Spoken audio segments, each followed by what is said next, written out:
Let's get started on figuring out who exactly Lauren is. I know most of the viewers probably are familiar with you, but Yeah. probably not all of them. So I want to make sure we introduce you properly. So give us a little roundabout details of who you are, what brought you to YouTube, where'd you come from? Yeah. Okay. Well, my YouTube origin story is a little bit weird. I am from California. I was in law school when I when I met this atrocious attorney who I really didn't like. She was the district attorney for for the area in which my law school sat. Hey there. Um, and she was terrible. And so I looked for information about her online, and the only information I found was this one journalist named Turtle Boy who was kind of covering how corrupt she was. And so I reached out to Turtle Boy. We quickly became friends. I watched him represent himself pro se at a couple of cases. It was really interesting. And then yeah, from there, I started my YouTube channel, like interviewing him and interviewing my ex boyfriend, Martin, and then interviewing someone who I had like a connection with between Turtle Mhm. Boy and this other crazy lady because after I started going on Turtle Boy, this crazy lady named Masshole Mafia, her name's Kate Peter, started like, These names, attack- these names. yeah, yeah. She started like viciously attacking me on her YouTube channel. So I was like, I'm just going to make my own YouTube channel and give people the benefit of the doubt. And she also viciously attacked this guy named Chili DeCastro. So my first interview ever was with Chili DeCastro, who is batshit crazy. He is. But I don't think that he should have gotten nearly as much hate as Kate gave him.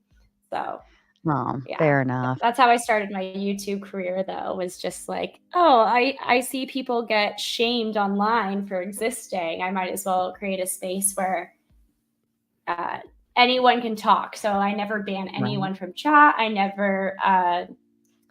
let anyone who wants to come on my channel have the opportunity to speak, and it became like this free speech place on YouTube. So yeah. Yeah, I feel like I run in that same wheelhouse. I'm pretty fair as far as leaving the chat to itself. Um, I only block people if like if they can't move on. There are just a certain few people blocked, and they keep coming in with other alt accounts and so on and so forth. But when they come in and they have the same thing to say every time, it gets old after a while. And when they are completely downright disrespectful to you as a host, and when you try to show an olive branch and things like that, and they're just even more disrespectful, then it's like, okay, well, I'm done with you. Like, I'm over it. I don't even want you in my world or in my area. So you have to choose your toxicity levels per se. But Yeah, I chose overall, highly toxic. I chose the most toxic. yeah. I'm like, I have no moderators. Uh, I don't block. So it gets bad. It gets bad fast. But you know, Right. whatever. Free Yeah, speech if reigns. it floats your boat, I mean, I'm a big fan of free speech, but then, I have a tolerance level for the toxicity too. So, overall, again, I have my wrenches. They know kind of where I stand on that. We can leave the bulk of commentary in there as long as we're not being completely disrespectful or grotesque or saying things that are perverted in a TOS standards. But outside of that, I I think kind of that's don't care. super unfair. That TOS. I learned after, so I told people, this is how I run my channel. I don't block people. And they're like, well, don't you care about TOS? And I'm like, well, I'm Mhm, not breaking TOS. Other people in my chat are. And they're like, yeah, that's mhm, still you violating TOS. Like, it still hurts your channel when other people say nasty stuff in your chat. It's kind of ludicrous. I mean, it's not, mhm. I think that's you can't prevent. I mean, I guess you could try to block anyone before as they keep saying nasty things, but Mhm. it's not my actions that are causing anything. If anything, if you're violating TOS in the comments section, it should be your channel that, Mhm. like, you should, I don't know, if YouTube wants to block you from speaking, that's fine, but they shouldn't Right. punish the creators. I think that's totally Yeah, I silly. I agree with that as well, but I also still want people to feel welcome here. So if people are saying things that are like racist or kind of a little just too much per se, I think that we still need to keep them within the bounds of respecting one another. And I don't mind the free speech. I don't mind them tearing each other up in the chats or on the panels, but as long as we're keeping it within reasonable standards, then it's kind of like a fair game. But I don't want people to feel scared to participate on panels. I don't want Yeah. people to feel scared to participate in the chat, but my wrenches, I feel like they understand a bulk of that. They get it. But let them eat each other alive for all I care. If you can again, Right. comes back to if you can't take the heat, get out of the kitchen. So it is what it is, and I'll let them do their thing. But yeah. So after you first stepped into, YouTube and started creating content, what made you want to stay, and what made you want to participate in the manosphere of all places? Yeah, no, that's actually, so I was just doing interviews, and I stayed because I had a delay in my licensing to be an attorney. So I was like, Mhm. what else can I possibly do with my time other than kill it? And YouTube is like such a great time killer. So I stayed on YouTube to kill time while waiting for my license. And then I got into the manosphere because my friend was like, "Hey, have you heard of this show called the Whatever Podcast?" And I was like, "No." And he's like, "Oh, well, it's really popular. You should try to get on it." And then I just messaged, and pretty much if you have tips, you could get on the Whatever Podcast. It's Yeah. like the easiest show to get on. So I reached out and they put me on, and then I kind of got big from there. And then after Whatever Podcast, I was asked to be on Fresh and Fit. And then while I was on Fresh and Fit, Destiny reached out to me and asked me. Well, actually, I reached out to Destiny, and then he asked me to come because we had like a debate about my ex boyfriend. And then after that debate, um, he asked me to come on his show, and so I did that. And so I kind of got wrapped up into the manosphere on that end. And then I became friends with Amy Dangerfield, and she was like my best friend. And then I moved in with Pixie, and so I was like, my entire life started being integrated with the manosphere people, and it's like, okay, whatever. But yeah, so If you that's could where I'm do it all at. over again, would you go into a different community instead, or would you still go the manosphere route? I probably would go like, if okay, in a vacuum, I would probably go a different route. But because of the manosphere, I met so many amazing people. Like, if I hadn't gone Mhm. into the manosphere, I would have never met Pixie. I would have never met Amy. I would have never met like the majority of my friends that I'm currently hanging out with that are just unbelievably wonderful people. So it's in that sense, I'm very happy that I went manosphere route. But it is getting a little bit. I don't think it's like very. It's a lot of the same conversation repetitively, Yeah. and then it's also a little bit lower. I kind of like more legal discussions. Really like the law side of YouTube, like Law Talk with Mike, or looking at legal stuff, or which is literally just reviewing court cases. All they do is watch court cases and review And talk them. And I about think it. that, Yeah. yeah, and I think that's a little bit more my speed. Fair enough. I can respect that too because especially if you're coming from law school and obviously that's something that you enjoy, right? I Mhm. think that having more it's hard to say intelligent conversations without sounding insulting to those other conversations, but more intelligent Yeah. conversations about more important things and things that can actually, have a cause and effect and, place stake in society's downturn or upturn, so I can understand and respect that. Quick shout out to the chat. I know it's starting to build up. Holy cow, there's 42 of you in here tonight. So I figure why not? I'm going to go ahead and pop my bottle. I see Lauren is already sipping on a wine. What kind of wine do you have tonight? I have my roommate's wine. It's delicious. I asked my Oh. roommate as I walked in the door, "Do you have any wine?" She's like, "Yeah." And then she poured me Hold a on. glass. I'm supposed to show up with a drink. What am I doing? So shout out to the chat. I see we also have LFAs in the house, Crackalacken, Kooks Johnson, Just a Guy, Siege D, Doug the Thug Fist, and no, Doug, I was not drunk when I made you a wrench. I decided the other day when I saw you in the chat that I said, for somebody who's so loyal and always shows up, you're the one that I want on my team. So congratulations. You are now a wrench. Don't abuse it, along with every other wrench in my chat. There we go. Party hats on, Was folks. such a Who else? satisfying pop. Oh, it is. I love the pop. You just, like, Who did else do that we so have? silently. Oh yeah, I've gotten very good at controlling the pop of the, cork because I don't Yes, want to yeah. waste any. So,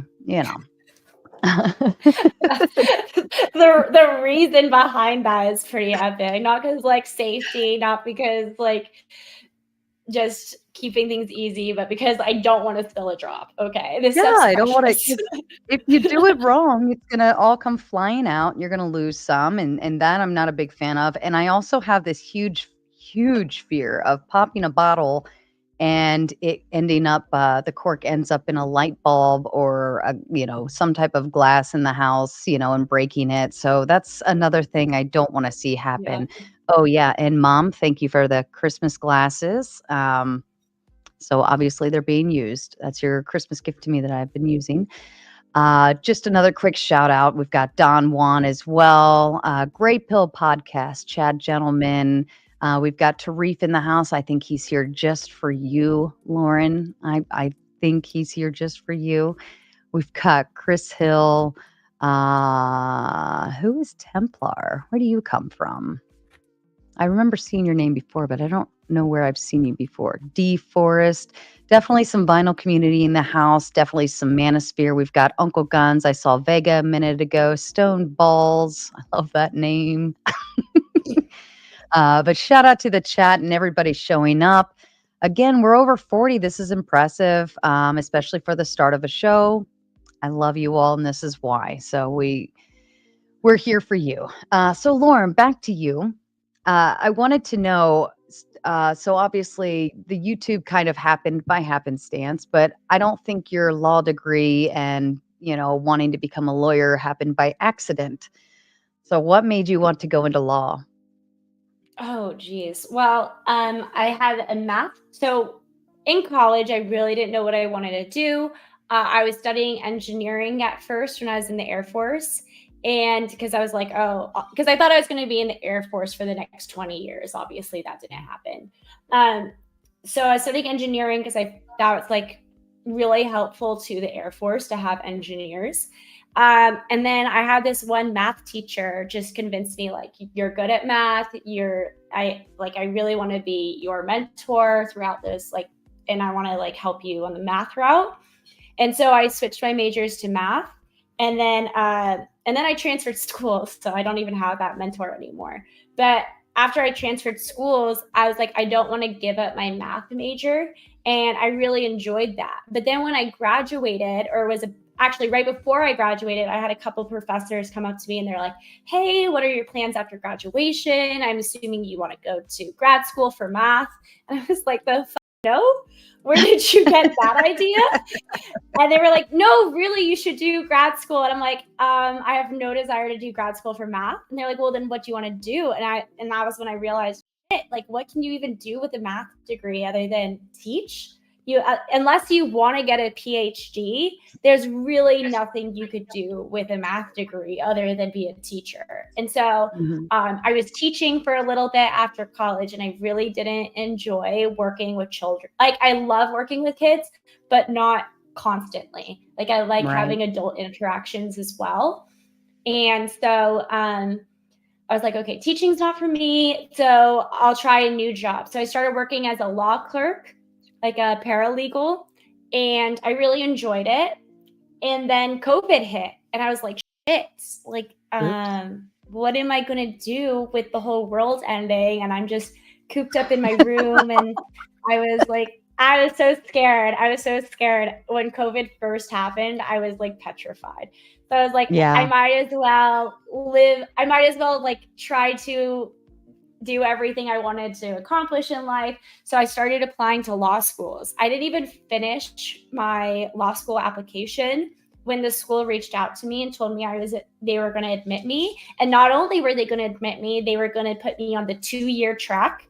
And not only were Nice. they going to put me on the 2-year track, they were going to give me a 50% scholarship.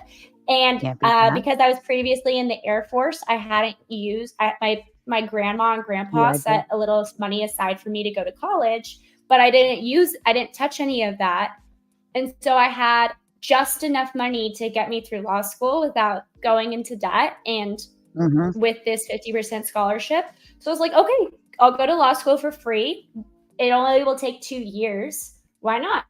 So I did that. And then I was like, because it was just free and easy, and I was already kind of in the legal field.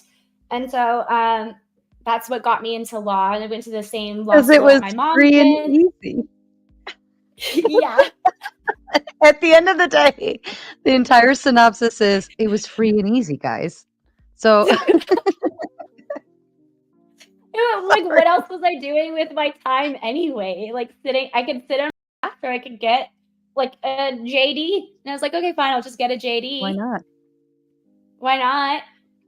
And so that's what I did. And yeah, that's where we are. It W only took 2 years. It was like the quickest thing. It was like the quickest thing Yeah. ever. Yeah, Yeah, especially during you know, COVID. and it's You funny just do that you it say from your that room on a because laptop. I originally wanted to be in, like, architecture or some type of, engineering field of some sort, definitely needed the math, and I remember one of my friends is a, mechanical engineer, and he's like, "Sarah, you're seriously you're gonna sit around, play with pipulators all day," and this is the thing, a pipulator, right? And he's like, "You're gonna sit around playing with pipulators all day, you're gonna sit behind a desk, it's gonna be really boring, you're not gonna like it, I'm telling you, I know you, you're Yeah. not gonna like it."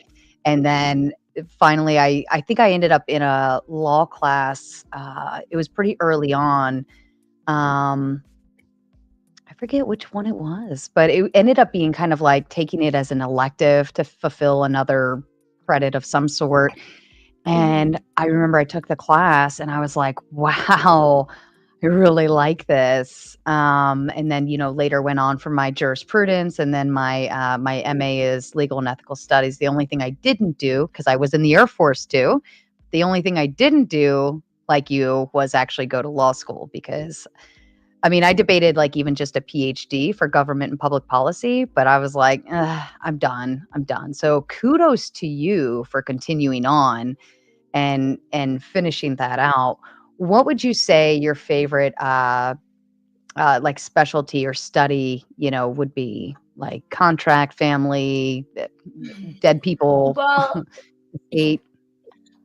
my favorite study, like what I really enjoyed studying in law school, was probably evidence and contracts. But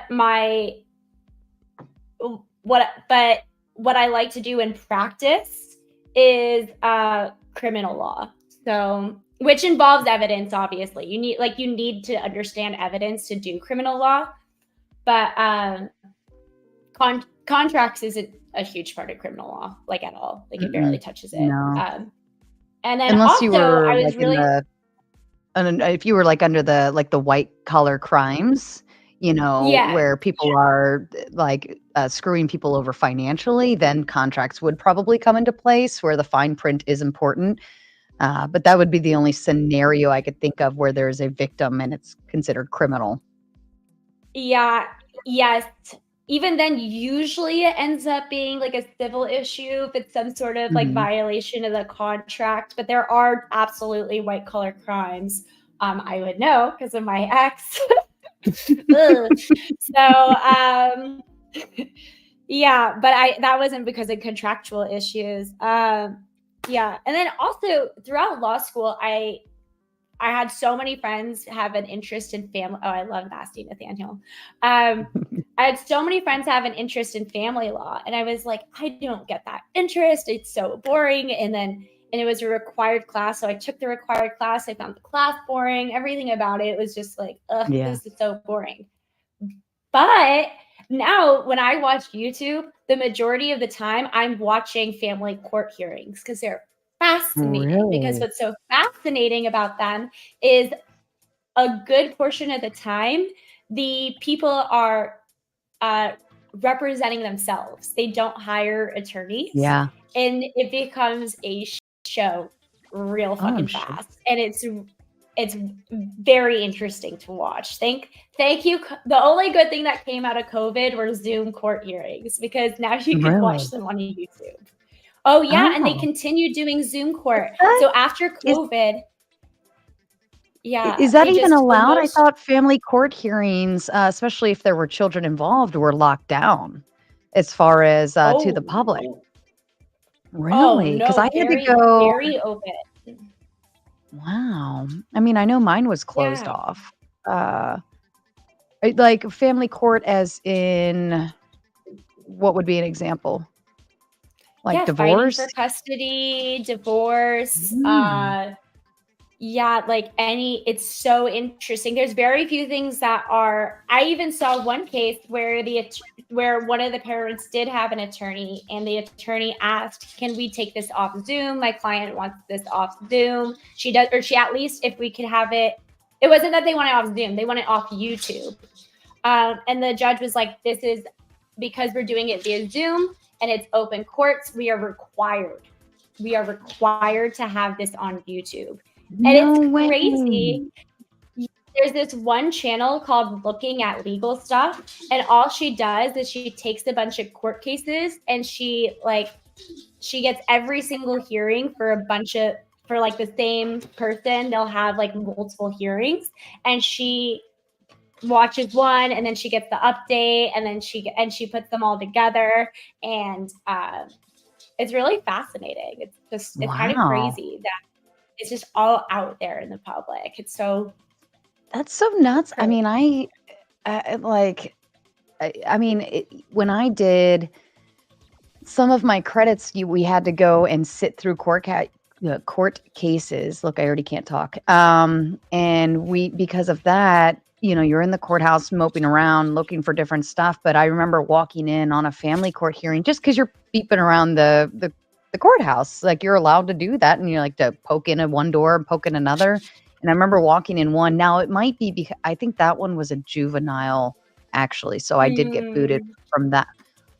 But I feel like it had I gotta think it through, but I remember there was a juvenile involved in it, but, I got booted from that one. I didn't the judges were really nice. I did like that, so but I always thought. all the things that are on YouTube, as soon as they're about to bring a juvenile into court, they take it off YouTube, and then it becomes a Ah, closed court. And they ask so uh, my dog. Hold on, give me 1 second. My dog is like that's alright, banging take your everything. time. He is being Shout just out like to a the cat. chat tonight. You guys are all on fire while she's tending to her little doggy. I He's love half you all. dog, I'm so half glad cat. you're all here. Oh, yeah, no worries. Yes. Uh, So the yeah, so if as soon as a juvenile comes on, it's closed. But if it's an open court, then they keep it on YouTube. The judges have their own YouTube channel. They put it on YouTube, and it's actually kind of wild to watch. Yeah. wow. I gotta go check or is that all still a thing right now, or, like, are they all still Oh, on and YouTube so or What's crazy is after COVID, a lot of courthouses were trying to require judges, okay, COVID's over, time to go back to in-person hearings. And a lot of judges are like, I'll quit. If you make me go in person again, I'll quit. In fact, there were entire courthouses where every single judge said, yeah, if you try to make me come in, I'll quit. And so they're just continuing Zoom. It's just Zoom hearings are now just like a permanency as of Yeah. right now. And so it's crazy.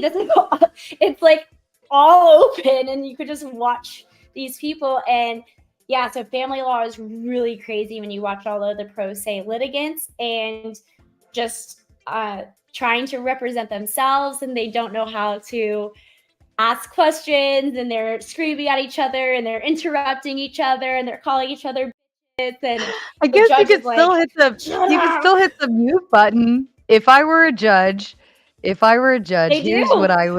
here's what I would have to shut people up. All I had to do was sign up for tier 2 'cause you're my patriot. Cause that one's so see, exactly. You're doing exactly what everybody does when I play it. It's so cute and funny and you can't go wrong with it. And it shuts people up, and then it gives everybody like 20 seconds to go and wind down for a second, find your find your inner peace. Oh, I like totally went out. There we go. Yes, exactly. But it just kind of calms everything down. So if I were a judge, that's what I would have. It's like, hold on for just a moment. Let's play this. So gosh, I wonder because I know for my divorce, our pretrial, like for all the scheduling and stuff and figuring out like mediation, making sure we have all the boxes checked. That was a Zoom call. Is that going to be on YouTube somewhere? Or It was it just probably because already is. It probably already is on YouTube, but people, if it's not interesting, people aren't going to blast it. And what's really Mhm. funny is some of these pro se litigants are like legitimately that crazy. So every once in a while, you'll have like 3 hearings, and at the 4th hearing, the litigant will go, "Hey, people are making fun of me on YouTube. That's not okay." and then they add that to the YouTube series, and it's just a whole mess. It's a mess and a half, and it's Wow. quite Well, wild. Yeah, some of these okay, cases blow up and go viral. here's Viral where I YouTube. question it because essentially, like, if I were bebopping around a courthouse and went and sat in on any court case, I couldn't just whip my phone out and start recording, right? No. So it's not something that I could, not something I could publicly take away with me and go and blast it on YouTube. So I question the idea of the courts doing this and opening it up to YouTube. Is it does it still sit there, like The on that? idea is that you could always beep bop around you could always beep bop around the court. So just like this, you could always just beep bop Mhm, around. I don't know if they keep the videos or if it's just mhm. live streamed to YouTube. That Okay, I don't that's know. my question. Yeah, Yeah, that so I don't know. if it's just live, but see, anybody with a like Could me, just when I'm record it. watching somebody who I know, like Andrew Wilson, for instance, I know he has a habit of tucking away his streams. So if he says something, I'm like, "Oh, I need that. I need that right now." Yeah. And it's live, Andrew like, I'm Wilson gonna is go ahead so and cringe. all right, the floor is Are you yours, an my Andrew darling. Wilson fan? I'm a fan of everybody. I don't hate anybody. I love everybody for all their craziness because we're all crazy. Damn it, I went out again. There we go.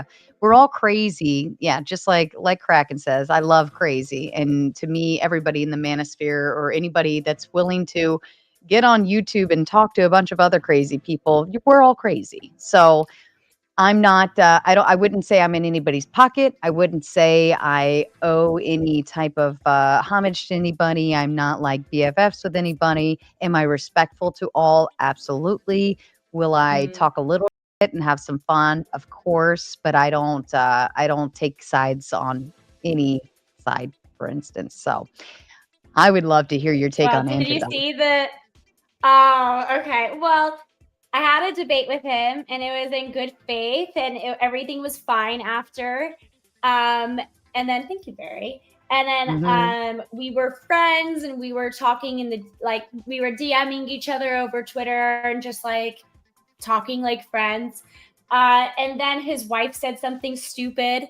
So I challenged her to a debate, and then he was the middleman. She refused to speak to me. So he had to be she refused to DM back. So he was the middleman. He set up a debate between his wife and me, and he was really unclear about the prompt. And I tried to, before the debate started, I was like, just to reiterate, this is the prompt of the debate, correct? And they didn't give me a clear answer. So I don't know. So then at the very end of the debate, Andrew was like, "That you didn't even get the prompt right." And I was like, that's why I clarified in the beginning of the video. You have this whole moderator dude that you required that I don't give a your friend I let moderate, which is like wildly biased. And he didn't even know the prompt. So this is not a me issue. This is a you issue. And I also wiped the floor with his wife, like just wiped the floor with her. And she just looked stupid the entire stream. I was wearing a kind of provocative.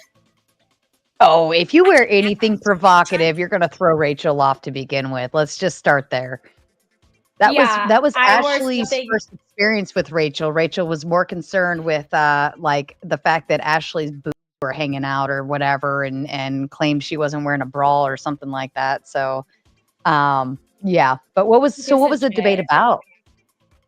I know, right? They're just boobs. We all have them. Who's to say even what the debate was about? Because apparently I got the prompts wrong. I thought the debate was whether or not secular marriage should be legal. And they thought the debate was whether or not secular marriage was a good idea. And it was like, that's not really a debate topic. Yeah. That's and so, right. And I was like, okay, if you don't like secular marriage, then like, okay, whatever, then fine, then don't do it. Like I don't know what to fucking tell you, man. But like whether or not it should be legal is a legitimate topic that we could have actual back and forth debate on. And so that's what I thought the prompt was. And she didn't know shit about law. It's like a legal based prompt. And it was so embarrassing because I would try to explain very, very, very basic legal ideas, and she couldn't wrap her tiny little head around it. And I explained it to her like 7 times. And then after the debate ended, this Zen Shapiro moron looks up from his solitaire game for the first time and goes, oh, and he basically asked me the exact same thing that I already explained 7 times. And I'm like, so you didn't even listen to the debate. And then he admitted later that he was playing solitaire the entire time. And I was just like, that's kind of insulting as the moderator, you know, like that's your job. You had one job kind of thing. Yeah. Ugh. And then after that, they picked on me because I confused one of their moron guests or moron fans for a different moron fan. And I accused him of something that the other guy did. And then they were like, oh, defamation. And that's what the entire thing became about, instead of the fact that I, for 3 hours or however long it was, wiped the floor with her. I made one statement about one of their fans that wasn't accurate. And they're like, oh, Lauren's a liar. And it's like, oh my God. So that's like, you're gonna deflect from the entire debate. You're gonna negate everything else that I've said all night over this one little piece. But hey, that is not only YouTube, but that is the manosphere, and that's like kind of where that wheelhouse sits. You know, like you could have all of these great streams and have all these wonderful, amazing talking points, and then you make one video or you do one thing and everybody's like, oh, but that one thing. But I think it was the best thing I ever heard was something like people only remember you for what you did like 2 days ago or something like that. You know, they get over it, they move on. Your fans are still here. Your people are still here for you, and so on and so forth. What about Based Oracle? Lauren, Siege wants to know. Based was on here the other night, tearing it up for sure. I don't know too much about him.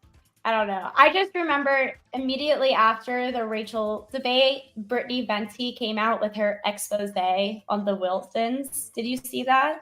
Yeah, yeah. I actually did. So, I did a roasted tomatoes episode on that expose, just because I felt like bringing the kids into it. The kids aren't here with the debates. The kids aren't here with the arguments. They're not the ones walking around, causing a bunch of riffraff or doing anything. And I think that was kind of a low blow. I like Brittany Venti, and I like the kind of work she does, and I can mhm. appreciate her satire and sarcasticness. But I don't like the idea of because if somebody brought my kids in like that, that would piss me off. Just along with Yeah, but she any didn't other mention parent. she didn't mention like the kids' names or anything. I think her point was more so like, you brag about liking virgin women. You say that you want young virgin hot women, and if you're not a young hot virgin, you're essentially useless. Yet you, Andrew, married a woman with 2 prior baby daddies and then knocked her up while she was married to another guy while you were 19 and she was in her 20s. And it's not so much about the kids. It was just about the fact that she has Well, more baby daddies than is necessary. that piece I didn't have a problem with. Giving a full layout of child 1, child 2, child 10, whatever, and saying, here's when they got married. Here's when they had, baby number 3. Here's when Rachel had baby number 1. That part I didn't have an issue with at all. It was when her and Brittany Venti and Just Tree 411 both went into the idea of Just Tree is like bringing up the eldest daughter and her like eating disorders or hoeing her out. I didn't hear about that. Oh yeah, the whole expose that Brittany I heard did. the hoeing out part. I didn't hear about the ED. I don't think. Eating disorders and like I think like a realm of depression because of the eating disorders, and then bringing up the death of Andrew and Rachel's son. That to me was a little messed up. I think that like I don't even care if it was at fault, nobody's fault, somebody's fault, whatever fault. That's not even. God, why am I going out today? My camera does not want to focus. You're not going out on my end. Like at least I don't see that you're going I can see like I'm fuzzy. Like I'm still here, but it's like it gets fuzzy. I think because it keeps trying to pick up on my mic, like the focal point. Yeah, the focus goes to the mic and then to you. And yeah. Yeah. And no, I agree. Like bringing up the depth. I understand the point as to why, because they're trying to say like she's a bad mom. Not only is she, a reckless with her coochie and letting anyone put a baby in it, but also after one of her crotch fruits comes to life, she doesn't even take care of it. So yeah. I wish I could claim the term, but it's not mine. Oh my god. Hold on, I gotta make it. Hold on.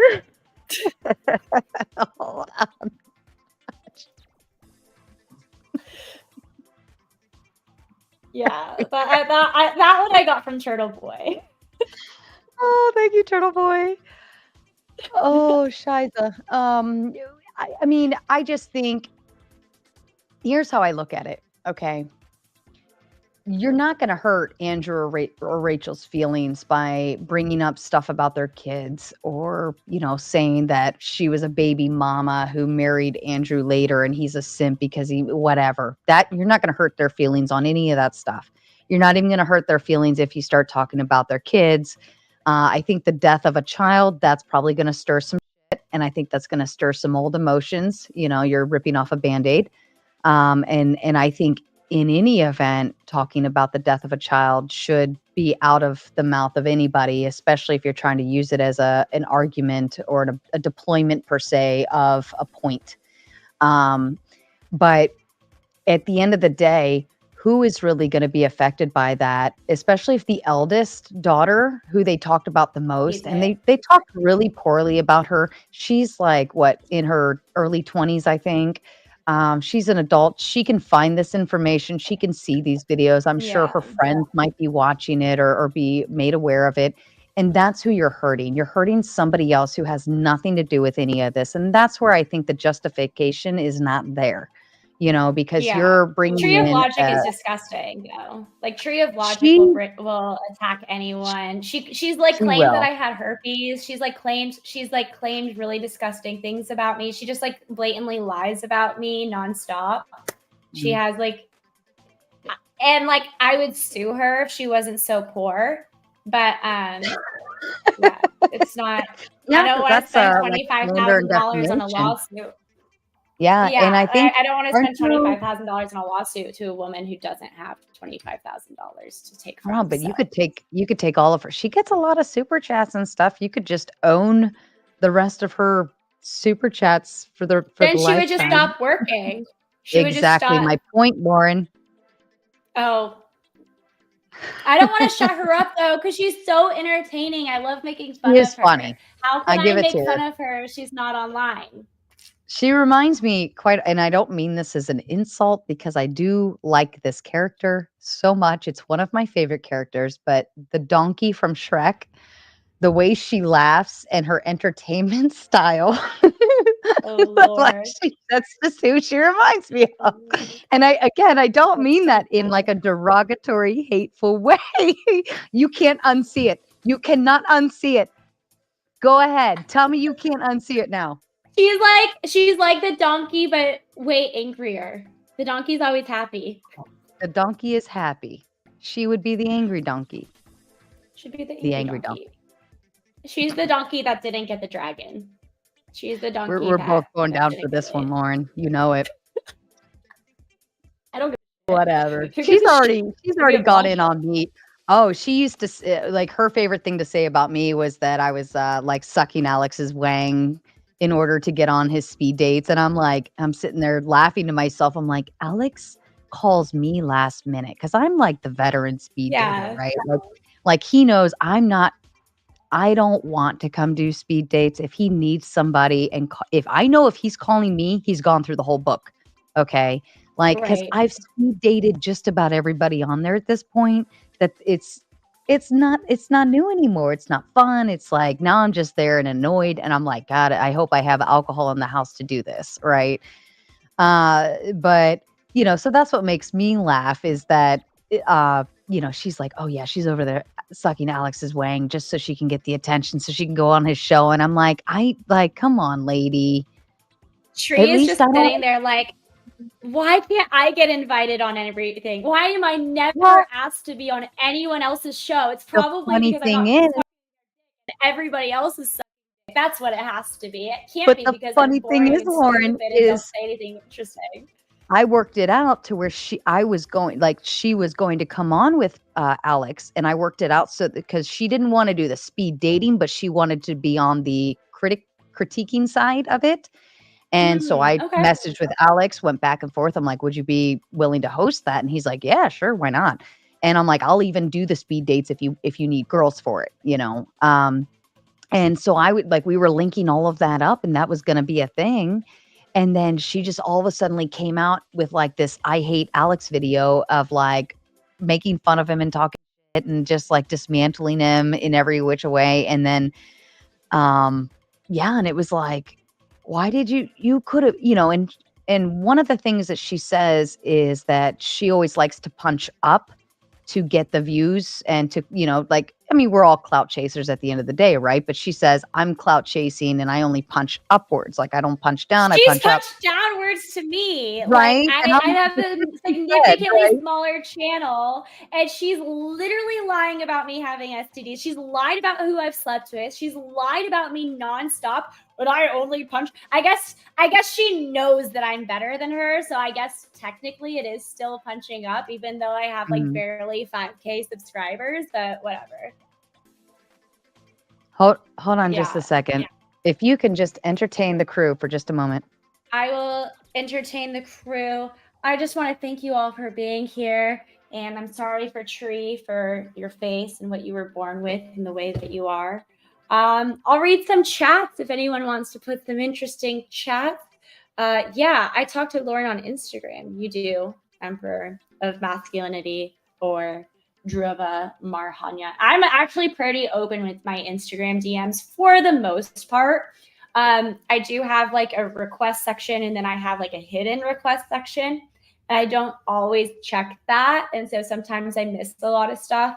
And also, if you send me a message and it goes in my request folder and it's boring, I'm definitely not going to respond. But otherwise, if you send me something interesting on Instagram, I'm pretty quick with replying. Am I single? I am single, but I did just meet a guy recently and we started talking. I met him through Amy, and he lives in Alaska. And I think I'm going to visit him soon to check out the Northern Lights, which I'm really flipping excited about because I've never seen the Northern Lights and I've never been to Alaska. So, not Alaska, Canada. He's in Canada, near Alaska. Your internet Where did I boyfriend in graduate Canada? law school? Yeah, I have like an internet boyfriend in Canada. Where did I Oh, graduate law school? It's Suffolk University. It's a law school, but it has a 2-year program, 2 years. And they gave me can't a beat half that. ride scholarship. Hell yeah. It's pretty bad. I'm pretty sure like a good portion of my classmates were clinically retarded. But yeah, and the pass rate for the bar from my law school is so bad. Like I hope it's above 50%, but I don't know. Like if you go to Harvard, the pass rate for Harvard is like 97%. Like it's like everybody who goes to Harvard Law passes the bar. But the kids at my school do not always pass the bar. No, they do not. Really? No, they do not. Well, where did I pass the bar? I passed the bar in, I'm reading chat, sorry. I passed the bar in yeah, I see it. Arizona Go and for it. Florida. Yeah. Arizona and Florida. Is he flying you up, or are you going to fly yourself up, Lauren? He is flying me up. He's a fancy dude. He's fancy and he's fun and he's funny too. And he's like into the online stuff. And so he likes my online persona, which is cool because I've dated guys in the past who've asked me to take everything down offline. And I'm like, oh, you don't like that part of me? Like, you don't think that's kind of fun? And they're like, no, like I'm a private person. If we're dating, can you be private? I was dating one guy once during speed date, and I sent him like, I was like, oh my God, I'm doing speed dating with Alex. And I sent him the link. And I was like, you should do it. You should speed date. And he's like, I find it inappropriate that we're dating and you're dating other guys online. And I'm like, if you think this is like legitimate dating and like you're jealous of the guys I'm speed dating with on that podcast, right, that's a you issue. That's a problem. And I even I don't know. I was dating somebody and he didn't have a problem with the speed dates at all. He laughed at it because, you know, he knew that like he was coming over, you know, while I was like finishing up on the speed dates, and he would be sitting here in my basement watching me do them and laughing hysterically, knowing that he's got my bottle of Prosecco waiting for me. And, you know, like he's the one that actually gets to spend the rest of the evening with me, and we can laugh and joke about how hard he's, you know. But I think it's, you know, reasonable to say like we're not dating for real. It's not real. The girls are there. We are crash test dummies. That's how I like to consider it. You know, and we're just there to, if you put it in a humanitarian aspect, we're there to help. We're there to give them, you know, practice and give content as well. But we're there to essentially give good feedback. And I think I'd go down in the record on Playing with Fire as having some of the best feedback and the kindest and the most applicable.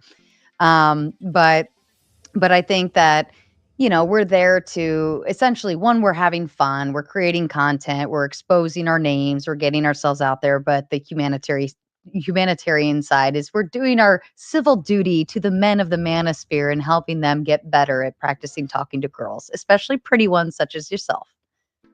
That's exactly what that's what I told the guy I was dating. We're no longer dating, but that's what I told him. I was like, imagine being in your 30s and having never been laid. Don't you want guys to learn how to talk to women? Like, I've never seen anything like Alex speed dating where you get like a quick date, you learn what you did wrong, and then you could try again next week, and it's repetitive like that. And these guys legitimately get better and better every week if they keep going. And so it's like, and then apparently they use it in real life and they eventually can get laid. So like, why wouldn't you want this for the betterment of humanity? Like, I feel like the majority of hateful, awful people are men who can't get laid. So let's make the world a better place and get everybody laid. Come on. Exactly. Right? Gray pill to correct it. I believe she was saying that she was dating a guy and she told him to come on the speed dates and have some fun with it, or at least to watch it or something. But I don't think she dated him from the speed dates. I don't think that was the case. But honestly, I think it was your speed date with, oh my God, what was his name? I was there that night too. He's so adorable. What is his name? He's a mathematician too. Do you know who I'm? Sheik? Not sick pill. No, let me I go to know my who you're talking about. Discord. And I said I would go on a date with him again, but probably more platonic, I think I said. What was no, girl, you were totally into him. It was so cute. And I was like, please get married. Johnny K. It was Johnny K. Okay. Do you remember him? I remember the date. I remember. Yeah. You guys were he was really into math. Yeah. Adorable. I was falling in love with love. I believed in romance again. I was like, this is straight out of like Princess Fairy Tales Disney 101 with math. It was adorable. It was adorable. Yeah. Oh crap, where were we? We were talking about I do apologize to you. Thank you for holding down the fort, and to our viewers. My son, it is a Saturday night. He doesn't have to go to bed right now, but he was having an issue with his iPod and couldn't figure out his Roblox game or something, was making him quite cranky, and he started crying about it. So mommy had to go be mommy for a minute, but all is well in the world now because mommy fixed it. Roblox is such a. Does he ask for Robux all the time? He does, but he doesn't get them. I'm like, look, like if it's a free game, can you go earn Robux? Yes, fine, then go earn them, but mommy's not paying for them. So, yeah. Right. We don't pay for games. I'm a cheap mom. Yeah, I understand that. Yeah, so Mama Tomato. Yeah, mommy time. Yeah, but thank you again for holding it down and talking to the chat. I always appreciate that. When it's so hard sometimes streaming.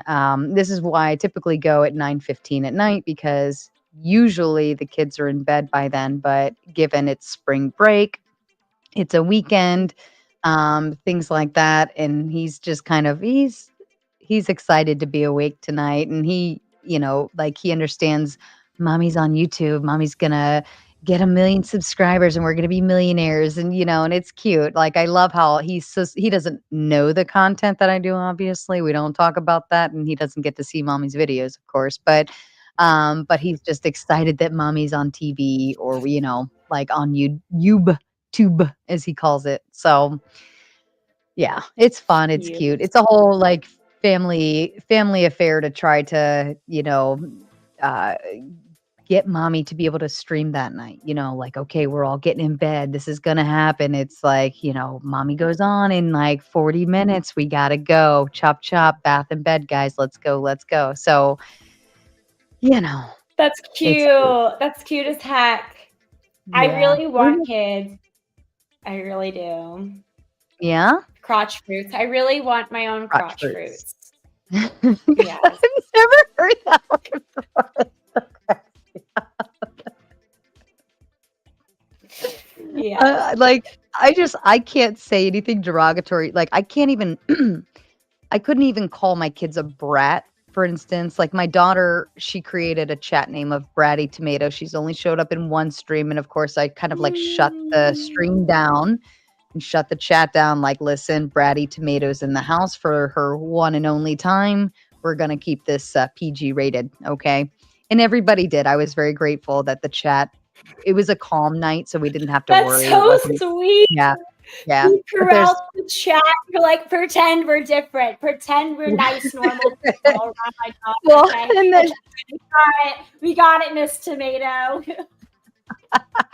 but then it was so cute because my daughter shortly after said, she's like, "You're boring." I'm like, "Good. I'm glad you like," because that means I shut it down in such a way, you know what I mean? Like, because we're not Yeah. in hot topic world. We're not. I didn't have the panel open yet or anything like that, so it was just me monologuing, and of course, I had to monologue in such a way that okay, bratty tomatoes is watching, but inevitably I could never actually call my children derogatory names like you're a brat or you're a shit or you're a, like I've heard other parents do Yeah. that. And I'm always like, why would you call your kid a name like that? I don't get it. So crotch fruits, even more so, I still can't use that one because to me, it's derogatory. Like I'll call my kid a How? Are they not turkey. the fruit? Are they not the fruit of your The fruit of crotch? my crotch.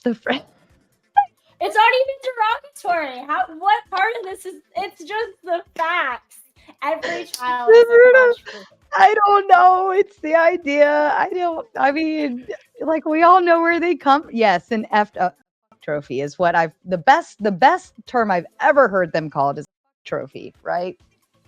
But I I still haven't heard that one. obviously, if I'm not willing to call them brats, like I obviously can't call them trophies. But yeah, it's to me, it No, like you're I just calling them a can't. trophy. They're a trophy that you got a prize Not for from what? Like getting cream pied. You being got bent cream pied, over and and now you get to tell uh, everyone I by can't even. displaying your child.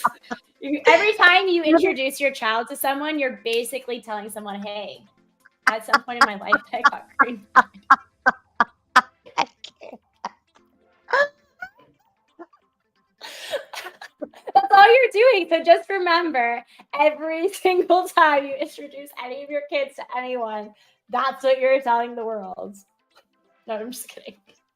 Oh, I had to regain my no, she's not ghost watching Vega. I'm well aware of this. I know where she's at and what she's doing right now. And the last thing she's going to be doing is watching me. I don't even think she's subscribed. According to her, I'm really boring, so I'll leave it to that. As long as she thinks I'm boring and not watchable, she'll never watch. So, and I don't have to worry about her friends watching too. Because I mean, they all love me. I'm Miss Sarah. I'm the cool mom. I'm the fun mom. I'm the one that, they all enjoy when I get to be the one that takes them to the mall or takes them to dinner, and they stay the night over here because I'm the fun mom, the cool mom. I'm also the youngest mom of them all. So the rest of their moms are all in their like mid 40s. And I'm not saying that's old, but I'm in my mid 30s. So there's a difference, and I do say if you can have your kids while you're still in your early 20s, go for it because I got all the chasing toddlers out of the way early on and now my back hurts, so I would never like that would be a really hard one to do now. So, yeah. Oh man, too late for me. I have been wasting my time, I guess. But yeah, I'd love to have kids. The problem is like I really want to find a good guy that I can have kids with, and those are way harder to find. So A guy? but I guess I could just yeah, it's hard to find like a guy because like when I'm dating these days, the number one thing I'm thinking of when I'm dating someone is like, would this make a good future parent? Would this be a person that I would want to parent with? And worst Mhm. case scenario, if we were to split, is this someone I could co-parent with? Mhm. And the guys that I date these days, some of them like are very legitimate, but then like we're just not compatible for whatever reason. And then other ones are just not there, not at that level. So it's just hard. Yeah. What are you, like 25? I'm 30. Oh, okay. So we've hit the wall together. It's fine. No big Yes. deal. Um, So, one thing that a lot of people, or the best advice I was ever given, is you're never prepared to be a parent. No matter how much you always say, like, oh, I want to make sure I have money in the bank. I want to make sure I'm, married and have this prepared and that prepared and that prepared, prepare. You're never prepared. And I can tell you right off the bat, I was 22 when I had my daughter. I was a baby myself. And actually, it was so cute because she was looking at a lot of the pictures of, her like the day she was born recently, and she was cracking up, and she's like, "Mom, are you sure you weren't 16?" Because I did. I mean, I got mistaken for a high schooler the other day when I went to her school because I had to like drop off her sports gear because she needed it last minute, XYZ. And they just opened the door and they're like, "Hey, come on in." And usually you have to like go through all of these other things to get in the door Yeah. as a parent. And they just let me in. And then the lady, as soon as like after she let me in, she stopped for a second. She's like, "Wait a minute. Are you a mom? Like, you're not a student here?" And I was like, "No, I'm definitely a mom. Like my daughter, goes here." And she's like, "Oh my God." But of course I had a backpack on with like her sports Yeah. gear hanging out of it. And, I fit the role. But inevitably, like, that's not the first, and I don't think it'll be the last time I get mistaken for her as a high schooler. But my daughter was going through and laughing at all these pictures, saying how young I looked, and I in the midst of that was looking back and thinking like how young I felt, a baby having Yeah. a baby. And I kept thinking, in that moment of like, what am I going to do? How am I going to do this? Like, I'm going to be a single mom. And then like all of this is flood works of craziness go through your head. But we made it, and here we are. And I wasn't prepared for and I didn't know if I was gonna co-parent with this guy. I didn't know how things were gonna work out. I mean, we get along, we make things work, it's always like, comes down to the best interest of her for the most part. Um, but That's great. That's really yeah, great. I mean, I know not everybody can sing that song. I'm aware of that, but I think at the end of the day, the more you try to think about it and overthink it, the harder it's gonna be on you mentally, because once I just accepted it and just was like, "You know what? It is what it is. Let's go with what we have. Make the best, we're making lemonade out of lemons kind of factor." The minute I did that, that's when it kind of like everything smoothed itself. It smoothed itself out, and I'm like an expert mom at this moment. Yeah. So Yeah. yeah, Yeah. but I mean, inevitably, if you're trying to find a guy to be with, you know, think more of That's a where your principles and values sit and what's important to you. Don't worry about the future stuff. That will all fall in line as it comes along. If he matches your principles, matches your values, you're on the same moral ground, and you believe in a lot of the same concepts, the rest will fall into place. Don't overthink it. There's Yeah, your I'm mom looking for recommending. at for a while I started only dating guys who were like really conservative and like modest and da da da da da da da. But the problem is they like even though we have the same values, um, they're a little boring in terms of like, and they want me to be boring with them. And I don't Mhm. want to change who I am. I like who I am. But so I don't know. I'm excited to try to date. I have that date in Alaska or whatever, or I keep saying Alaska, Canada or whatever. And he seems a little bit more, he's conservative, but he's really weird, like super weird. Like, But so are you, Lauren, in a good way. exactly. So, and he's weird in a good way too. And so I think that, and then also we have a lot of the same like values in terms of like caring for others and being nice and yada yada. So I think that's more I'm gonna try to shift up the types of guys I was dating these like super straight laced conservative, go to Mhm. church every Sunday, super like probably has a body count of two, you know, Mhm. guys. And And it was on I don't accident, and think he slipped and fell into that one. It wasn't yeah, even on and so purpose. right, right. So I don't know. I don't think I want to be doing that anymore. I think I want to be dating more just like fun, outgoing guys who also have similar values. They don't have to be like so straight laced though. Ooh. Yeah. We don't have to restrict ourselves from fun just because our belief system, like we can still go out and enjoy life and do fun things, but we don't need to sit around and read a book all day just because, we want to avoid sin, right? Yeah, I get it. Well, I could tell you right now, there's a whole chat full of eligible bachelors.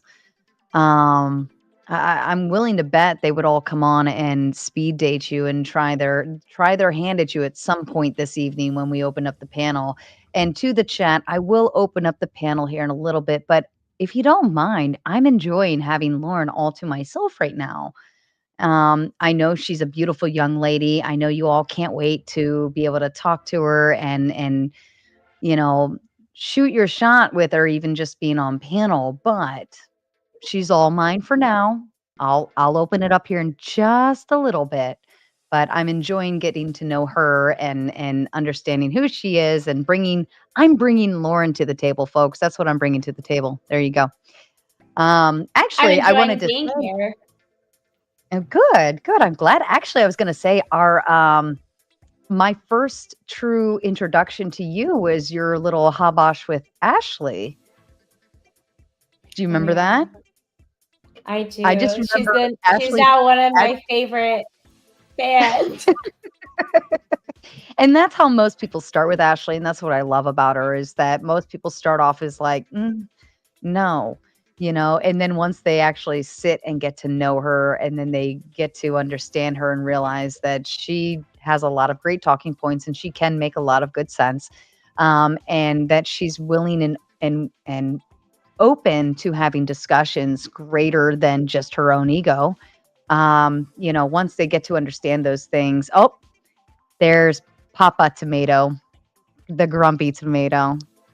Hi, Dad. I love you. I'm glad you missed whatever was prior to this because we were talking about the crotch fruits and it was comical, but I don't know if you'd like that one. But anyways, you're his crotch fruit. Well, kind of. You're more tomato paste crotch fruit. What would you call it for a dad then? Aside from the F trophies, old people rock. Yes, they do. Yeah. I don't know. We'll have to think of a better one for men. We'll have to come up with one. Like what would you call the spawn? It's gotta be the spawn of something. The spawn of victory. I don't know. I think what's weird about men though? I kind of feel this is kind of a random talking point, but I kind of feel like all babies should be DNA tested at birth to make sure that their daddy is truly their daddy. I just feel like that. I know for my dad, my brothers and I, like putting us, all three of us next to each other and putting us next to our father, there's 100%, there was no testing required to determine that one. We all look alike. We all have the same mannerisms. We're all dorks, just the same. We all do goofy things. But I think I leave that up to the dad. I don't think there should be like a mandate because the government has already kind of like honed in on enough, right? Like they do have their limitations of privacy, right? And actually we are limited. We do have the right to privacy. This is why gay marriage or even like what you do behind the closed doors, that was an actual Supreme Court ruling, right? It's like basically what you do behind closed doors, not anybody else. Yes, but that's because Roe v. Wade was overturned. If that gets questioned again, it's very likely that would be overturned as well. So Hodges v. Overfeld is what you're talking about. And is that the one? There's another case that I always blank the name. I always mess up the name, but there's another one as well that rely on the idea that privacy is like within the penumbra of the amendments, even though, which is like it's the first time that legal concept has been used. So typically, what the Supreme Court is doing is looking at the Constitution and amendments to the Constitution to determine whether or not something is lawful or constitutional.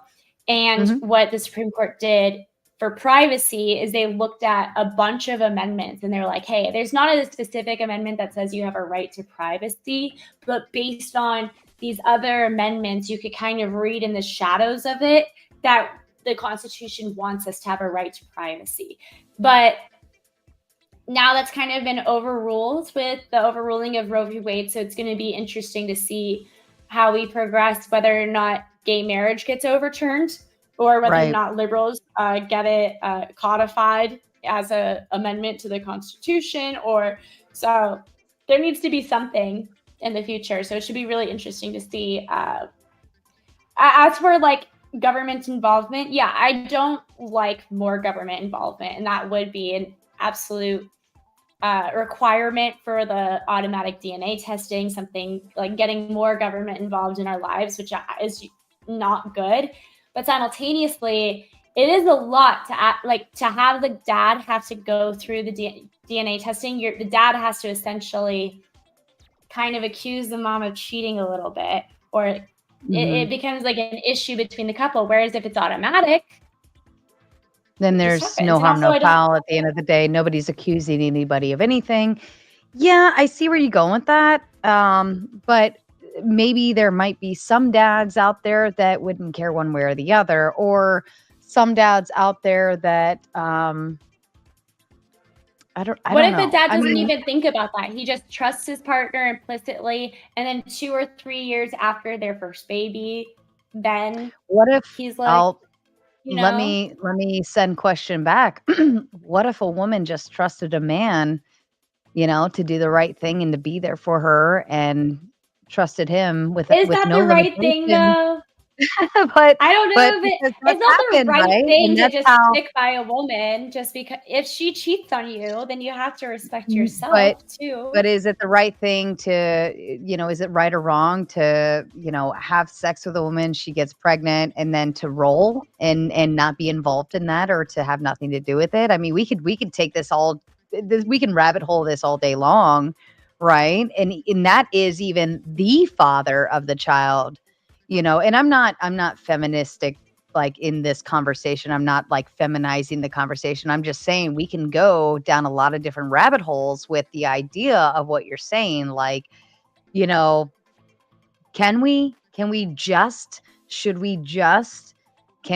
blah, blah, blah? Like we can do that all day long. Yeah. I just feel like, the consequences to dads not knowing. So first of all, I think a lot of men will just like trust their woman. Like, okay, yeah, she didn't cheat on me. Why? I have no reason to believe she cheated on me. This is my child. Like most of the time, I don't think new fathers even think for a second that it's not theirs. And then they'll spend, a lot of money, time, effort raising a child that had they known it wasn't theirs, they wouldn't have done that.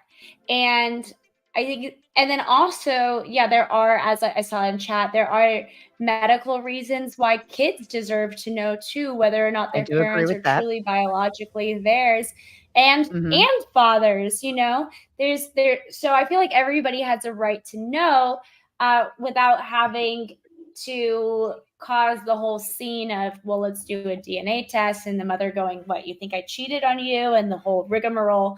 And I forget what percentage of it, but there's a large percentage of men out there who are raising someone else's kids without knowing it. And I just feel like there's something wrong about that. Well, the great thing about DNA tests is it's a cotton or, Q-tip swab in your mouth and a Q-tip swab in baby's mouth. And then you send them both off. So I think even if a father were to question the biology of his child per se, you can still do that behind the scenes without mom knowing, without offending anybody. You have like, it's not like it's not like, oh, you take that baby home, you sign your name on the birth certificate, and it's yours, and that's it, and that's how it should be, and no ifs, ands, or buts about it, and you're stuck for the next 18 years of life. No, no. If you get home and you start looking at that baby, because babies biologically are born, right, to look more like the father, to present like the father so that they know that's theirs, right? Like that's why somebody, I'm sure somebody will come on here on the panel and explain this later, but there's a whole biology behind babies looking like their fathers when they're born. So it pisses every mother off. I'll tell you that because you go through 9 months and you go through all of this child labor just for that baby to come out not looking a slight bit like you. My daughter, nothing like me. My son, nothing like me. Like daddy, 100%. And you're just like how My do you friends do had that? my friends had a baby recently, and mother's white, father's black, and that baby Mhm. came out white. And so, like, pretty white. And so I'm like, is he A curious little at too all? But white? he's like posting pictures. He's very happy. It doesn't seem like there's any, like, it doesn't seem like anyone's questioning anything. Like, you read the comments Yeah. and their pictures, everyone's like, beautiful baby, stunning. And I'm like, and I think maybe it's just skin a really color light can skinned vary. baby. Skin color can, I mean, you even have albino babies versus, like it can go all different. Yeah. And eye color even can, because it's recessive versus, and it can go all sorts of different ways. I was hoping my babies took on my green eyes, but they didn't. They took on the brown eyes, and it pissed me off. I was very insulted. I worked really hard on these. Okay, we are the rare breed. We're dying. We We're are. dying. Um, Yeah. I'm green but eyed too. are you really? Oh, I guess you're not close Well, I enough. thought I was blue-eyed. I thought I was blue-eyed my entire life. Let me see. Oh yeah, you're definitely. I thought I was blue-eyed on my driver's license. Mhm. Ready for my close-up, Mom? Okay. On my driver's license, The I put viewership blue just for the drops. longest time. Everybody leaves. They're like, I can't. These girls are morons. I thought it was going to be pretty girls drinking on here. No. What is this? Just like up my nostrils, like, hey y'all, how's it going?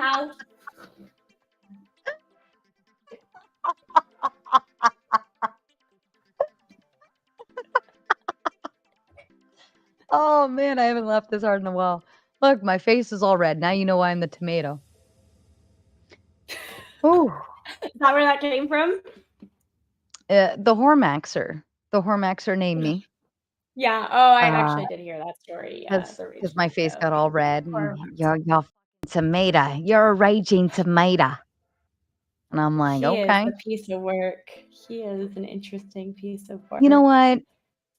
In his world, he's perfectly normal.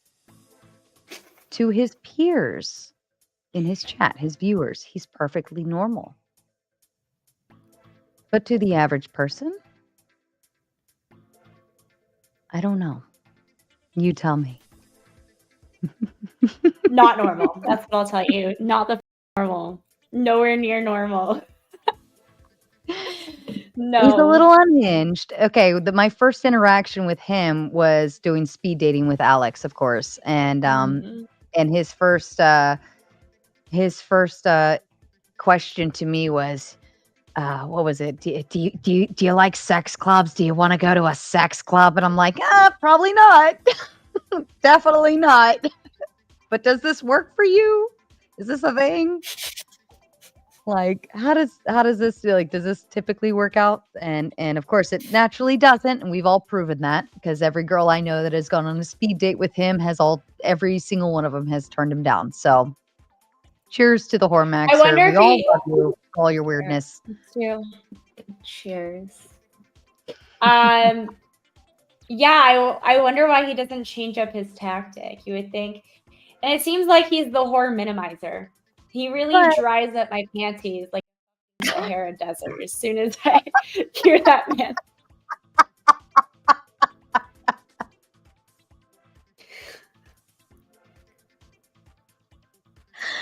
I'm done with the internet, folks. Thank you so much.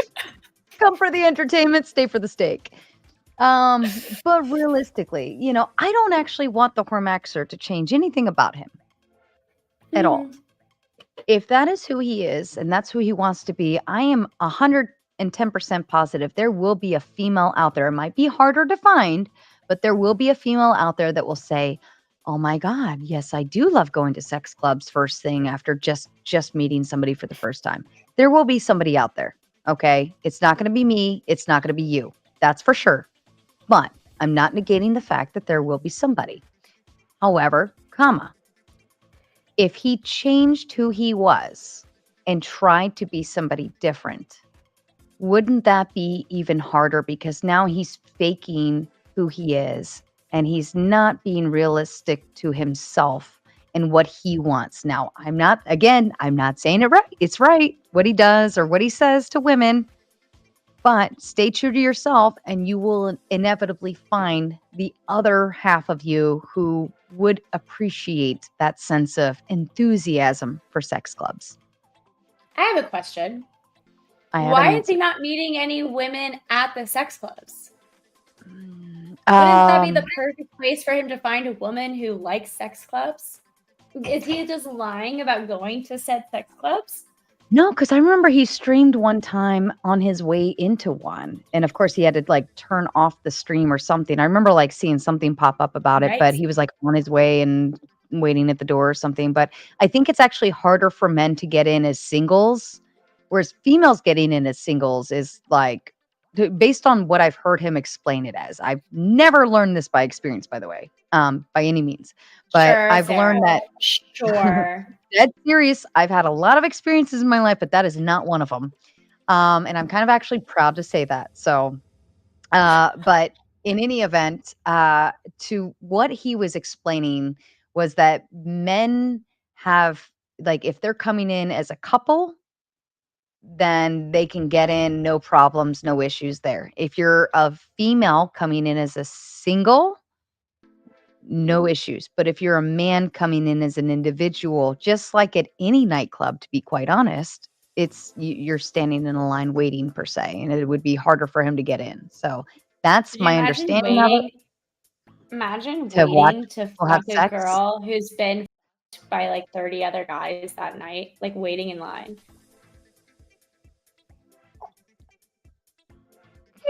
All right. Like, you're killing it, Hormaxer. You're really like risen Yeah, it like, up. should he get a She's trophy super for that? selective. Yeah. Or like just the participation ribbon, you know? Everybody gets a participation trophy. It makes all the men feel very good. There you go. It's like an In-N-Out It burger, I looks guess. good. I think we're all going to hell for this In-N-Out one. burger tastes good, but it definitely does not make you feel good later. And anyone can have it. Actually, that's not true because it's kind of exclusive to California. But it's expanding. It's expanding. It's whoring out, I guess. That's what you said? To Nevada. Yeah. Yeah. Not here in Florida yet. Right? It's not here in Florida, is it? In-N-Out? Let me look. I mean, it's not here on the East Coast. I know, I mean, I'm in Maryland, so I don't think we have one here yet either.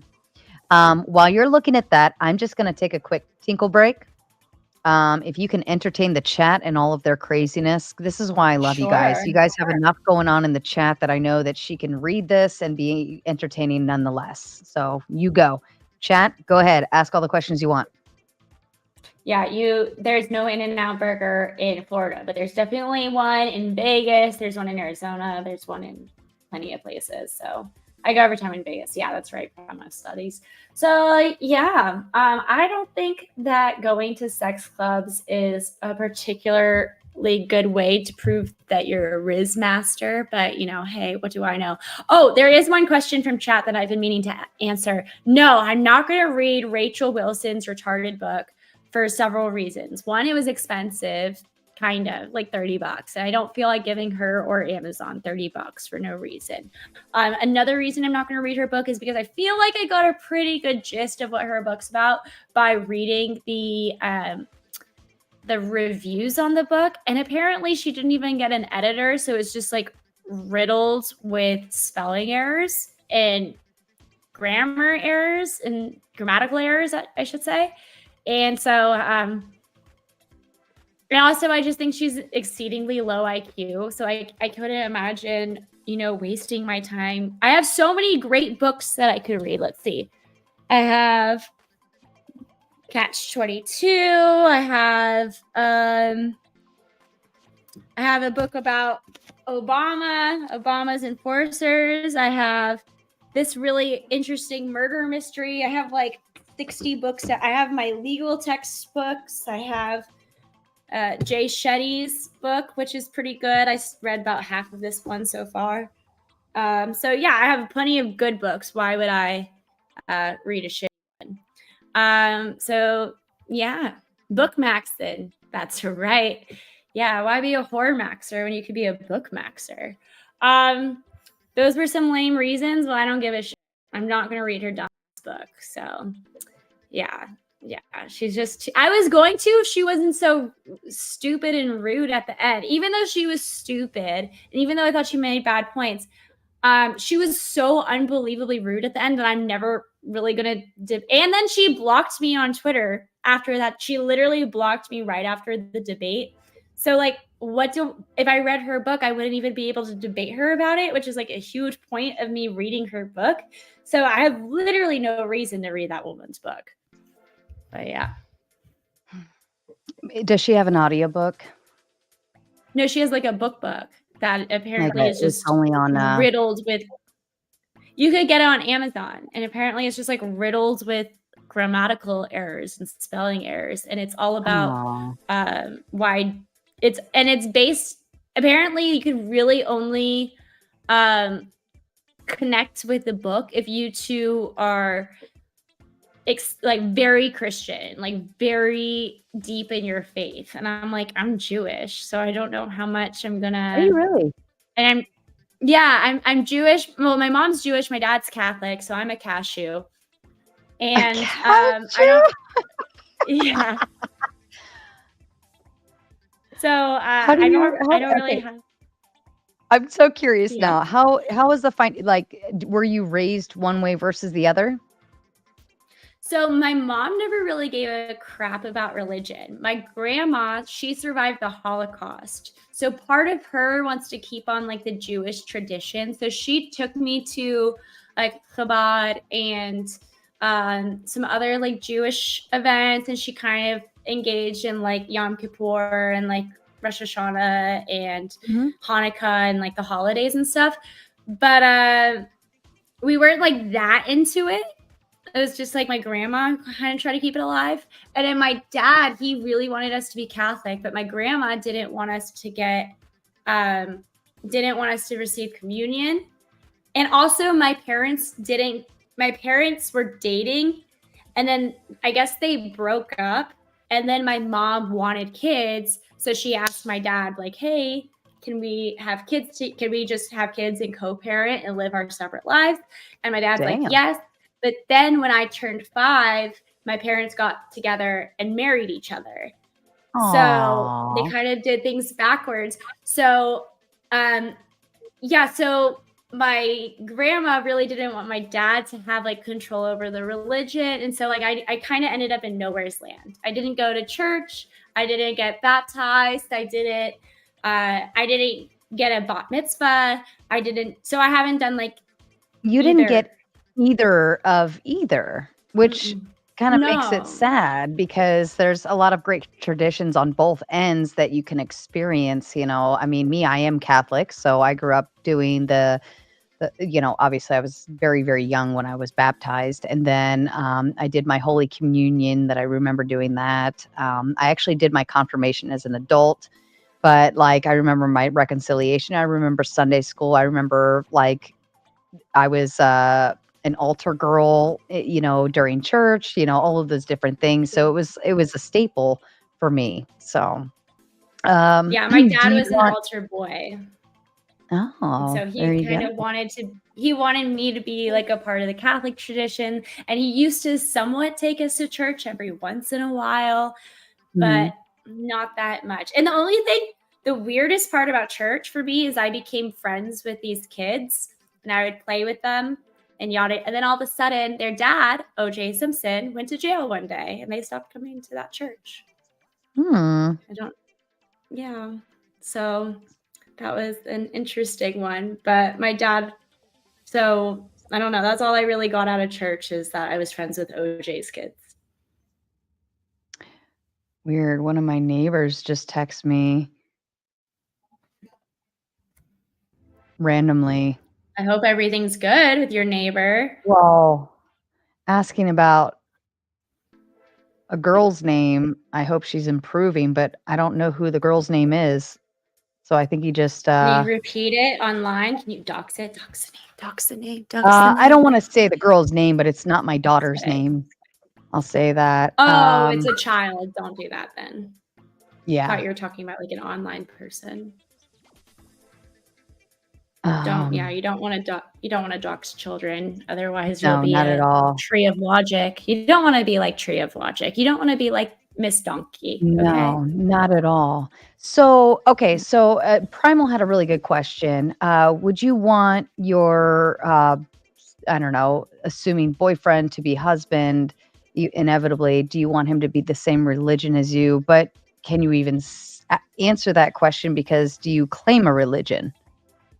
So because of my experience and my lack of religion, I think what I would do is I really do want to find a man that I would stay with. And that's always the goal. But like, I really want a man who is going to want to be a father. And so if he has a particular religion that matters to him, then I don't have a particular religion. I'm not anti being Catholic. I'm not anti being Jewish. I'm not anti being Christian. So I think I would just follow whatever my husband wanted. I don't think it would be very difficult for me to genuinely believe it. I've tried. It would be very difficult for me to genuinely believe it. But I think I could raise kids to genuinely believe it, because I think people who do genuinely believe in some sort of a religion tend to be better and happier people. And I would want my kids to be as happy as possible and to be as like great as possible. And so I would want them to grow up in a faith. And so I think I would just follow whatever particular religion he is. And what if he was something like Muslim, or I don't know, some offlandish that wouldn't fall under Christianity as a whole? I don't know. I mean, I know a little bit about the Muslim religion. I've never really dated. I've talked to a couple of Muslim guys. I don't think I've ever dated anyone's Muslim like very seriously. I know the Jewish side of my family would probably have an issue with me raising my kids Muslim, especially because of the whole strictness of how they treat women in that religion. I feel like that would be really hard for me. But then again, Judaism is actually very similar. Like if you're truly a very religious Jewish woman, you don't show your hair, you keep kosher. There's female roles. I was hanging out with my rabbi one time, and we were doing a prayer, and he was reading it in Hebrew, and he's like, this is the man's prayer, this is the woman's prayer, read your prayer, I'll read my prayer. And I go, okay, what does my prayer say? And he's like, well, your prayer says, thank God that I have the life that I have as a woman, to do my duties, to love my husband, yada, yada. And I was like, what does yours say? And he was like, well, mine says, thank God I'm not a woman. It was like so sexist. It was like, thank God I'm a man, and thank God I don't have to do, like, it was like so weird. I was like, wait, this religion is just, so I think every religion at its core, I don't know. So I don't know how I feel about that. I just don't. So I don't want my kids to have to wear burqa. I think essentially, and this comes down to that the values and principles concept, like finding somebody that matches you in that realm. And I think if you're Jewish or even Catholic, you may not fully have the same principles and guidelines and values and moral background as, per se, a Muslim would. You might still have like a good standing in one place, but it may not be necessarily the same grounding and foundation. So what if he was like agnostic? What if he didn't believe in God at Yeah, all? I'm agnostic too. So I think I would vibe I feel like I vibe with agnostic people. Like I really understand them because I feel like I'm agnostic as well. But Hmm. simultaneously, then when it comes to raising the kids, I how do you raise the kid to be I kind of like, actually, now that I'm thinking about it, I guess I wouldn't have an issue raising the kids agnostic either, because you're basically just saying, hey, I'm not really sure whether or not I believe God exists or doesn't exist. Maybe you should do your own exploration, and then we'll support you with whatever. If you want to go to church on Sundays, or if you want to go to Sabbath on Fridays or Saturdays, or if you want to do, or not Sabbath, if you want to go to the temple on Fridays or Saturdays, or if you want to, I would like to support my kid in exploration as well, because there's something beautiful about just choosing your own religion instead of being told you believe this because your parents believe this. So I'd be open to that as well.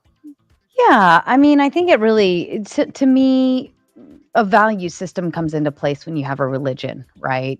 For instance, Yes. me, I'm Catholic, and I don't believe in abortion. I don't believe in uh,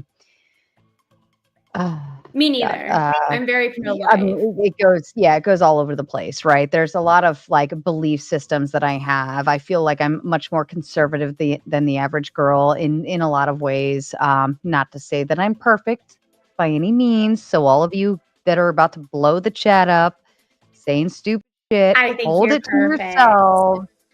Like, I'm not perfect. I am still learning. I believe we are in a lifetime of learning.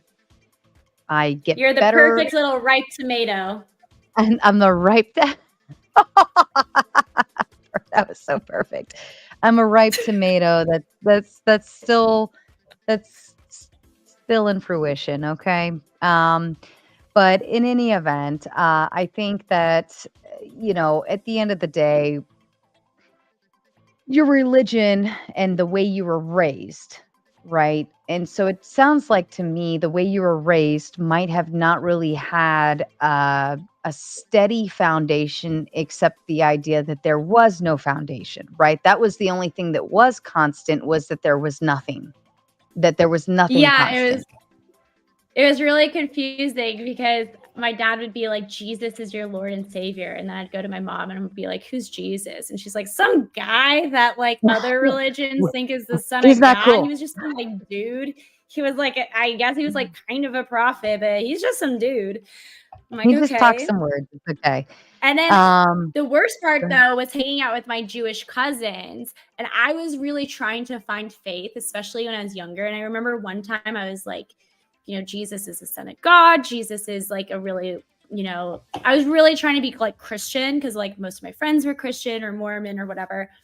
And my Jewish cousin would be like, no, Mary's just some whore who got knocked up and who was embarrassed to tell everyone. And damn. so she made up this story about getting this immaculate conception, and it turned into this whole, and I was like, what? And so I heard that story, and then I don't know, I was like so confused for a while, because like my Jewish cousins would like fuck with all of my Be Christian confusing. beliefs, and Yeah. yeah, it was I can very confusing. imagine that would be because it's two very conflicting religions by way of who is Jesus.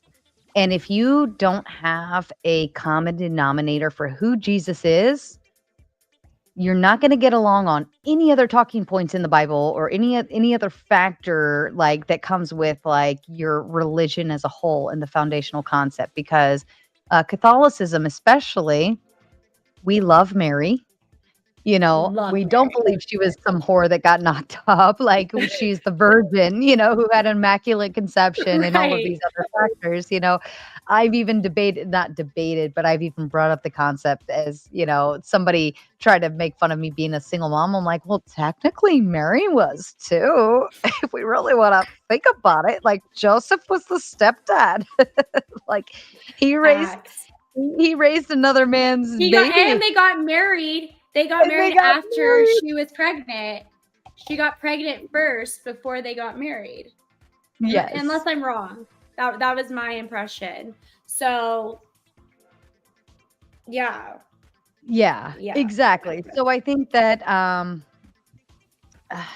hold on, I had to make my dad a wrench so that I could clearly see. So I'm going like texting back. I was like, Dad, say something in the chat so I can make you a wrench, because I don't feel like going back and finding your name. And have I met Lauren before? As in one? No. So father, my lovely father, all of these friends, these are my internet friends. So when I say I'm going to go hang out on the internet and play on YouTube, these are all of my wonderful internet friends. And even Lauren and I, we've only had like what, two other, I think maybe two other interactions. I know for sure we've been on Playing with Fire for the speed dating together, but I think before that was with you and Ashley, and I wasn't even necessarily involved. I just kind of got dragged into a thumbnail or something, because I remember me with the pumpkin head on the thumbnail. I was like, why am I even on this? I'm not involved. There's something with Ashley. I even forget what the argument was originally about, but she ended up being really funny, and she ended up being a big supporter.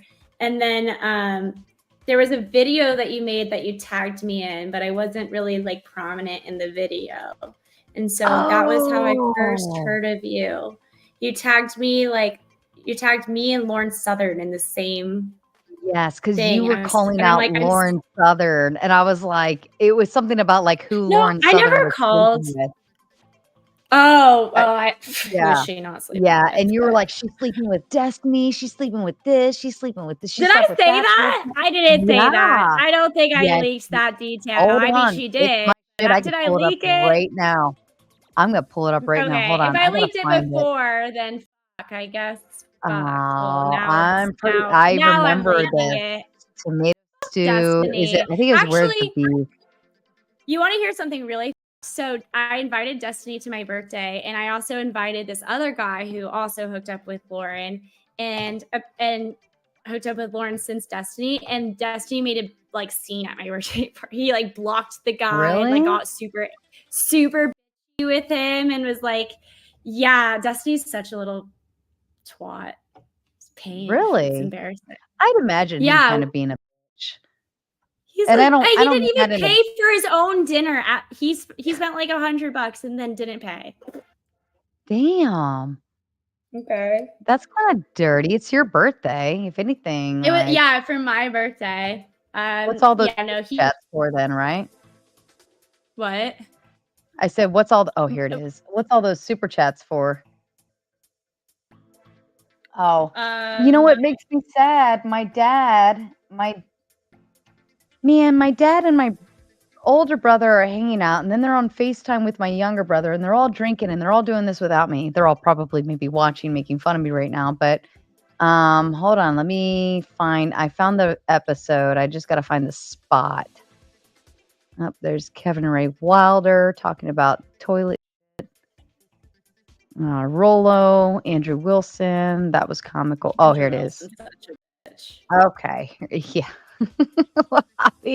Again, I love everybody, but Rob, did you finally show up for one? I love you, Rob. Listen, Rob, we're about to open the panel up here in probably like maybe 10 minutes, because I think her and I are getting intoxicated enough to handle all of you little twats. But we're going to open it up, and I hope you show up for this one, Rob. All right, let me see. Let me present screen, share screen. Yeah, because this is Where's the Beef. All right. Did you Lauren Southern?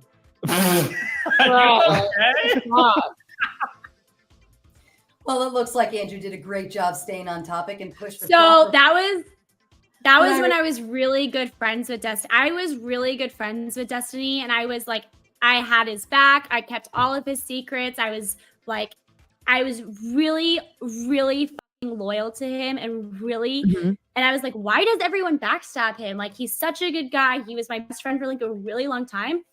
And then somebody was like, hey, just so you know, he has multiple group chats where all he does is make fun of you. Here's an entire conversation where he's on you. also he's been and then he also sent me like secret recordings of other women in his apartment, and I've been in his apartment, so now I'm worried that he secretly recorded me. And it's just like, okay, so you're just and then Isn't that one illegal of my though? friends, it's super illegal in Florida. Yeah, it's a felony, and he's done it like at least 6 times that I know of. At least 4 times on one woman, and then 2 other times that I know of to 2 other women. And it just really upset. And then I have a mutual friend with him, and he tried to convince this mutual friend, Jasmine, to just like stop being friends with me. And it's like, you're a piece of shit. I've always, even in that clip that you just played, when Andrew asked, well, hasn't he banged Lauren Southern? I kept his secret because I was like, this is just, it's not your business. Lay off of him. Well, if you're going to just spread my shit, Destiny, yourself. Like, why should I be? Damn. Yeah, Lauren. Destiny, he told Lauren go he was in love with her. He told Lauren he was in love with her, and then she But left he's married, or he for was some other married at that guy. time. He was married, When he was right? married, and he tried Okay. to leave. Yeah, he tried to leave Melina for Lauren, and Lauren was like, "No, thank you." And then Yeah. he was like, "Okay." Yeah, he's Well, here we embarrassing. go. He's a shit. He's a bad person. I'm You glad must that know. he's not my Who friend. else has Lauren Southern been with in the manosphere? Can somebody answer that question? See, what are you talking heard that about? Lauren Southern has fucked Destiny, has fucked Myron, has fucked Tim Pool was who one. else Yeah. did Rolo say that she like Hunter Avalon? Who else? Why am I literally left out of this everybody. list? I'm a little There's- triggered. Oh, come on, Alex. You really don't want to lick a lollipop. She hasn't. Hunter Avalon. I'm pretty sure Hunter Avalon doesn't have a penis. Either those were people way. that she was those were people she was accused of sleeping with. So I was trying to like list, even though I knew, even in that clip, I was trying to defend Destiny. I was trying to defend his secrets. I was trying to be like a good friend, but he has been backstabbing me my entire relationship with him. So I'm done. I'm done keeping his secrets. He's a piece of shit. He could go f himself or Clever story here. Be friends with everybody. Be coexistent, but never trust. Or if you're going to be friends with someone, do not be, especially if someone's been loyal to you from the beginning. Why backstab them repeatedly? My daughter does this stuff. What is this thing? What? I don't know. I'm hanging around my roommate. I have a new roommate, and she's very Italian, so maybe I'm getting used to talking with my hands. The hand signals. We're gonna do the. I've got an offer you can't refuse. Don't you know? Oh my God, Lauren, this has been absolutely fabtabulous. I'm having a blast. How about you? Oh, I'm having a great time. This is probably my favorite stream that I've done in a while. This is a good one. Well, good.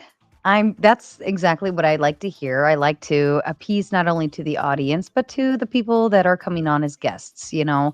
And this is the best way to spend a Saturday night, quite honestly, because ladies and gentlemen, I don't have to drive anywhere. I don't have to get a babysitter. I don't have to do anything except for I'm literally in sweatpants and a nice, cute sweater that I stole out of my daughter's closet. Don't tell anybody. Don't tell my daughter. I totally grabbed this one out of there.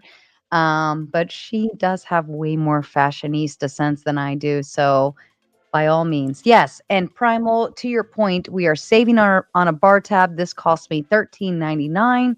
That was it. No Uber ride, no bar tab, no tip, no nothing. All I had to do was buy one bottle, and that was it. I'm laughing because like right after this stream ends, I'm supposed to go out and grab an Uber and pay for drinks with my friends. That sounds like a personal problem. All right. But see, our goal is to try to keep you here long enough tonight. Aren't you East Coast or are you over in California now? No. I'm East Coast, but my friends, like, especially this one, she starts her nights at like 11, 12. So, then we go out until like 4 or 5. And I'm not working right now because the government ain't giving me my license and they're going to pay me for having a broken back in the military. So they want me to drink. Okay. Government wants me to drink right now. Garuda, I do not have a man, nor do I want one at this point in time because my days are already long. My time is spent here with you all. I mean, quite honestly, could you imagine me trying to date while I stream 3 nights a week. I have a job 5 days a week, and I have 2 children 7 days a week for the most part. Every once in a while, I get a little mommy break.